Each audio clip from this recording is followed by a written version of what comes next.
নির্বাচন কমিশনের প্রতি আস্থা অর্জন করা এত সহজ নয় প্রিয় ভাইরা। আমরা আসলে এমন এক ভূখণ্ডে বসবাস করি যেখানে যারা দায়িত্বপ্রাপ্ত হন তারা কিন্তু বেশিরভাগ ক্ষেত্রেই সুবিচার করতে পারেন না। এই যে সুবিচার করতে না পারা, এটা কিন্তু একটা কালচার হয়েছে, এটা কিন্তু আমাদের একটা ট্র্যাডিশনে পরিণত হয়েছে।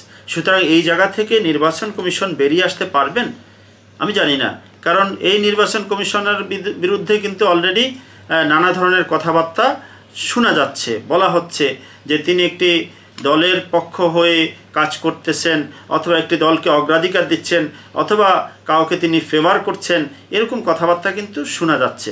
সুতরাং আমরা মনে করি এই টোটাল কমিশন প্রধান সহ টোটাল এই কমিশনের নিরপেক্ষতা প্রমাণ করা দরকার তাদের তৎপরতার মধ্য দিয়ে, এবং সেই পদক্ষেপগুলো কিন্তু এখনই তাদের নেওয়া শুরু করা উচিত।